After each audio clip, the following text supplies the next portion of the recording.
Hello, everybody, and thank you so much for tuning in to the next edition of Personal Brand Mechanics interview series.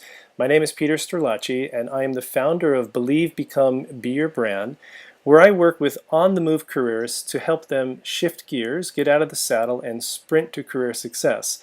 And so for those of you who know me, you know that I'm crazy about cycling, and I use cycling imagery with personal branding strategy when I work with my clients. And this was really the motivation for this series called Personal Brand Mechanics, because I found people who I like to call mechanics of personal branding because they have like a toolbox of tips and techniques that I think are really critical to help us to build, maintain, and even repair our personal brands. And so today I'm really happy to have Bob Faw with us. And Bob is my mechanic for today. Bob, whether you realize it or not, I'm not sure if you really are a mechanic, but for today you're a mechanic of personal branding. So welcome to the call. Thank you very much. So let's jump right into the questions, Bob. And you know, your company, Matchbox Group, has a slogan that I love: ignite, involve, and inspire. And you know, what really sparked this slogan for you? And can you briefly highlight what each of these words represent for what you do? It was exciting, actually. We had a brand expert working with us on this, and when she came up with this term, Matchbox Group, ignite, involve, inspire, I tingled. And I said, these three words exemplify, they embody the positive change that we do, right? Because and the difference from a lot of the change processes I used to do, that I was trained to do, and in sort of the mainstream or the way the old-fashioned kind of consultancies do. So the ignite, involve, inspire. So ignite passion for your goals. Right? So whatever your change is, how do you need to ignite passion for it right up front? Involve people to gain meaningful buy-in and to get really good ideas, right? So they're really part of the process. Inspire the attitude and behaviors that you need to get the job done. Carry through, right? The follow through is the most often forgotten piece, and we find that it's just as important to keep that inspiration flowing as you're completing as it is at the beginning and the middle as well. It's interesting because it's kind of like you know, I think sometimes when you go out and even work with an organization and you get them really excited about something, so you kind of get that that ignition and that involvement, right? I mean, you got that passion, but then, you know, what happens the next day or the week after? Is it forgotten? And how do you keep them going in that process? So it sounds like that's really what is really essential to what you're doing as well. It's so essential, and for the first, I'd say probably a third to half my career, I've been doing this for about 24 years, I was really good at the ignition piece. And I still am. That's my title, Chief Ignition Officer at the Matchbox Group. And, you know, so I get hired sometimes to do motivational speaking, things like that, which is great. But just like you said, I found that I pick people up, they get started, they get excited, and then things would fade. Right. And for a while I did the cop-out, which was, well, that's their job. Right? Yes. That's their job. I did my job, and now, well, I'd say it was probably mid-90s, I said, that's not acceptable anymore. And I started working with how to do it, and really in particularly the last 5-10 years, 10 years ago I really get more of the involved piece, and the last 5 added on even the inspire at the end. And it's, I got to tell you something too, is that not copying out, but really doing what it takes to make the change happen is so much more satisfying. You just love the three words. I think they fit so perfectly, and the fact that, you know, the imagery on your site. So for those of you who are watching, you know, definitely go to. It's really, really well done. And you, speaking of your site, you have a really great section on your site called Inspiring Tools, where you list your top 5 inspiring tools. And one that really jumped out for me was this idea of feed forward. And can you tell us about this and how you use it? Yeah, sure. Well, we love sharing these ideas, so I'm glad you mentioned that site and that you found it there, and there's a bunch of stuff. And the feed forward is actually popularized by Marshall Goldsmith. He's a world-renowned executive coach. And also, by the way, I learned this from my business partner. I was mentioning that earlier. Some great stuff I learned from him. But he brought this to me, and I looked at the concept, and I said, well, feed forward, it's fantastic. That's positive change right there. Because one of the big things I find in positive change, I mean, there's a time where you have to, face the hard facts, no question. You have to address it. But a vast majority of the time, I like to be moving forward. And feedback, it's interesting. Actually, I'll tell you this in a brief story, is that we have a feed forward exercise that we do with a lot of our clients. And we tell people, all right, write across the top of a page a behavior that if you improved would make a significant difference in your life. Now, make sure it's something you're comfortable sharing, because you're going to ask for ideas. Now we say, all right, now instead of feedback, instead of talking about the past, what's dead, what's done, arguing about what's happened in the past, what we want you to do now is go around and get as many ideas as you can from people. We want feed forward from people on how to get better at this in the future.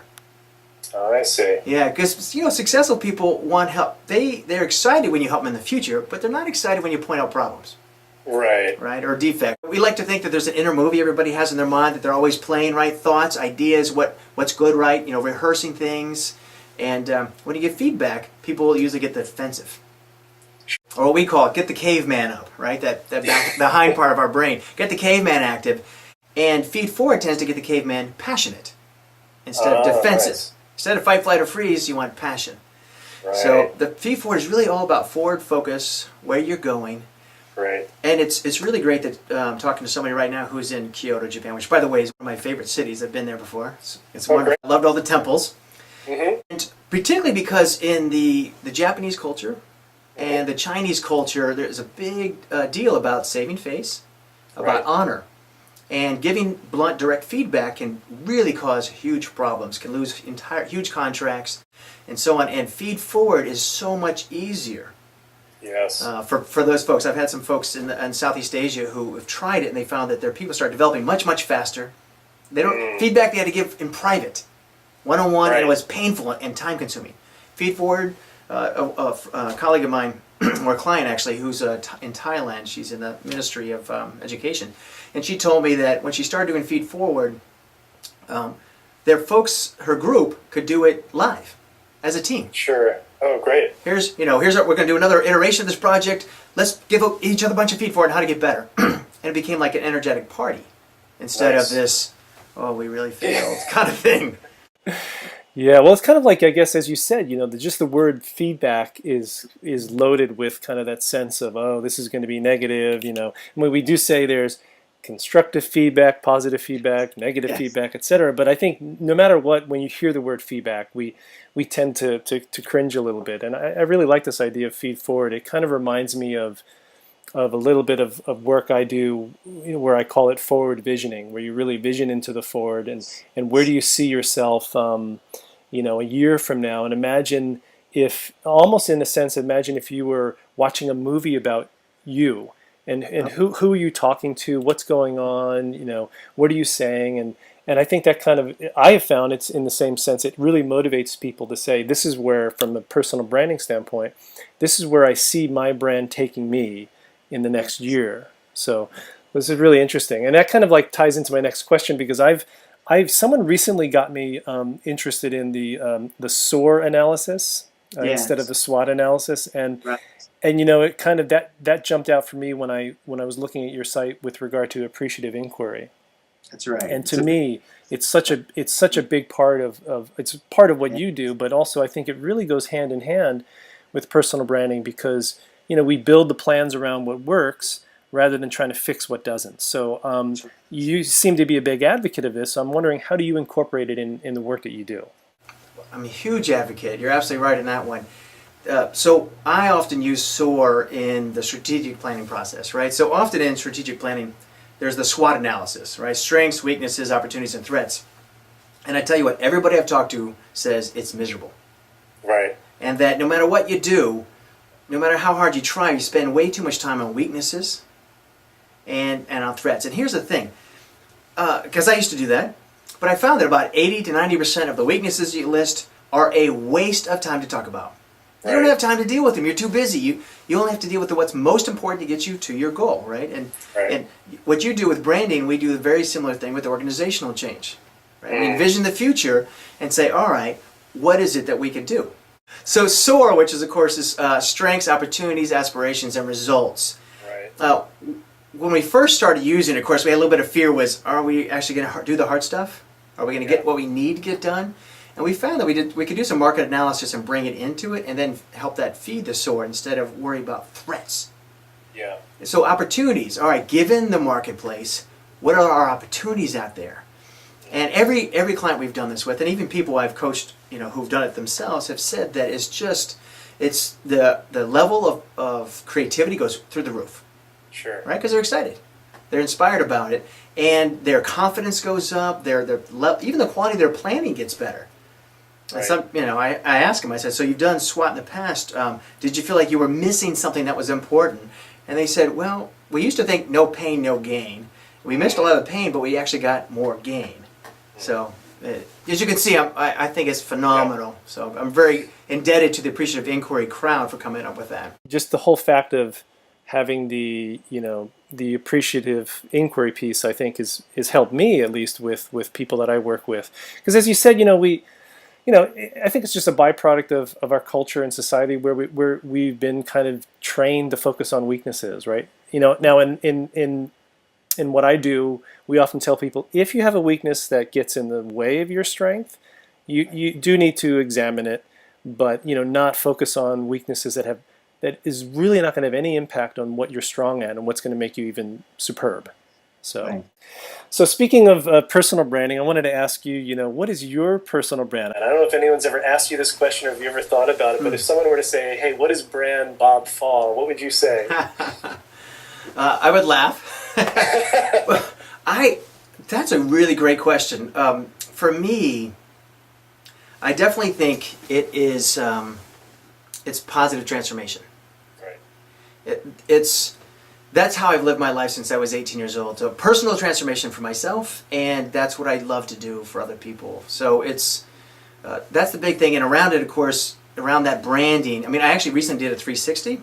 I think actually that's how we got connected through a 360 process. Yes, and one of the things that kept coming back time and time again was Bob's really energetic, and Bob's really passionate, and it's just so funny because it's just who I am. I don't realize that that it comes across that much. So I think that that positive transformation with passion and energy. That's great. That's excellent. That's great that that you mentioned the 360 reach. And for people who are watching, if you really want to learn more about what your personal brand is, check out the 360 Reach Personal Brand Assessment. Just Google 360 Reach, and it'll take you to that. There are 15-day free passwords that you can use, as well as investing in the premium version of it. But it really does give you that feedback. Sorry. It's okay. It's a place for feedback.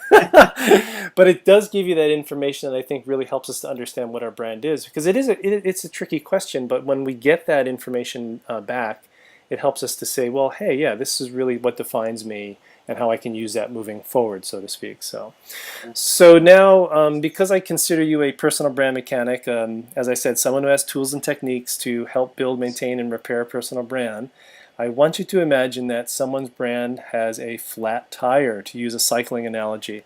And what advice or tool would you recommend or use really to get someone's personal brand pumped back up and ready to go? I love that question. There's a tool, a concept, it's a positive change tool that we've been using with organizations, and we've just started recently using this with individuals in leadership development, and we call it your best DNA. That's the Matchbox Group name for it. I don't know if anybody else is calling it that right now, but so the best DNA has three components to it, and by the way, we actually do get that question. People don't say they have a flat tire, but Right. it's that same kind of thing. It's definitely about that. I'm moving along, or I don't know where I'm going, or I'm spinning my wheels. I have to keep it going. Right. And so there's three components to the best DNA. So one is the strengths, right? So what is it you're naturally good at? You're passionate about when you do it. You love doing it, right? Clearly for you, the personal brand is there because your eyes light up. You're passionate about it. You're excited about it. Earlier we were talking about Gar Reynolds, who we both really like. Clearly his presentation piece is a strength of his. Sure. So that's a big factor. Really figuring out what that is, discovering it from within, but also asking outside for that. So that's one. The second factor is sort of the core of who you are. We call it core purpose and core principles. Very, very similar to Jerry Porras and Jim Collins' book, Built to Last, right? So the core purpose is like, why do you feel like you exist? When you live this, what makes you feel the most alive? So for me, no surprise, it's personal transformation and helping others transform. Right. And then and by the way, there's tons of different ones. There's not a wrong answer as long as it's authentic. That's a big deal. And then the principles, and we try to keep these down to 3 to 5 so you can remember them and focus on them. is the behaviors, what you want to live by. Right. And it's often honesty, winning, evolving, helping. Mine are kind of unusual, but they're learn, grow, and have fun. So everything I do, I'm having those three things are happening. That's great. Yeah, I've actually turned away work where people said, we don't want the fun part because, you make people laugh a lot and all that kind of stuff. And I said, really? Then go hire somebody else, for goodness sake. That's right. Yeah. It's like, I don't want to shut that off. So Great when you can say no, right? Yeah, it was really good because it would have bombed anyway. Right. I mean, for the clients I fit with, I can really help them do amazing things. But if I don't fit with them, it's kind of a waste of time. Which is part of what I love about the personal branding concept is make sure that you get the right people to fit so you can really excel. Okay, right. And the third piece, and this is sort of winds in with the two strands of DNA, if you will, and that is what are you valued for? What will people pay you to do? And like this diagram here shows, those three circles, if you fill up, you've got your strengths, you've got your core, and you've got your what people value you for. Where they overlap is your best DNA. So it's best DNA in that situation. So like your personal branding piece in terms of work, right? You're wanting a career that, if you want a career just to be really high successful at, find out who's paying the most. But if you want to find a career that you're going to love and that you're going to be phenomenal at, if you want to master something, right, be great at it and love your work, then I think the best DNA is a great way to do it because you find something that has as much of that intersection here of those three circles as you possibly can. That certainly has worked for me. I love my work. That's great. I mean, that's just like, I love that example because it's just like, it really does go back into that idea of, what is your, your unique promise of value. And because that is based in authenticity. It's based in what's true to you. Yeah. We often say that, strong brands, whether they're people, places, or products, are based in that authenticity, that that what's genuine and real. And when they're not, we're not interested in that brand anymore. And they demand a premium too, as you say. So once you can identify that, you do have the power to say, as you've said, look, well, no, you don't want me to bring the fun into my work. Oh, that's okay. Work with someone else. I'll find someone else who will. Right? Because then you're not really being who you are. And as you said, it's like, yeah, maybe I can take this project on and do an okay job and make some money out of it, but am I going to be happy doing it? Is it really authentic to me? And that, I think, is that kind of that tipping point. That's great. I love that concept very, very, very much. Well, thanks so much for your time. And if people want to know more about you and what you're doing, where can they go? Well, A couple of places. Certainly our website, matchboxgroup.com. And also I blog, so bobfaw.wordpress.com. You can go to the local police station and find out if I'm there. You never know. I'm a troublemaker. Actually, one of the things I'm hoping to do, we're putting more and more videos out as well because we like giving this stuff away for free. Yes. That's one of the big things I love about the Web 2.0 and what you're doing, right? You're doing these interviews. You're not charging people to watch it. Absolutely not. It's a wonderful thing, and you're an inspiration to me, I think, because I want to do more of what you're doing. I like the way you interview people. What did you call the blogging? The competitive daily blog. The blogathon. The blogathon. Yes. I think that's just fantastic. That's great because I'm going to be writing a book on positive change, and I'm thinking that would be a great way to kick it off. Oh yeah, absolutely. Super blogathon. Definitely recommend that highly. And so, and even for what people who are watching here as well, make sure that you visit the sites that Bob just mentioned. Do you have for your blog? Do you have a newsletter as well that people can subscribe to, or no? Yes, yeah, you can subscribe to, I guess it's the SSL thing. Is that what you mean by newsletter? Yeah, right. And so thank you everyone for tuning in.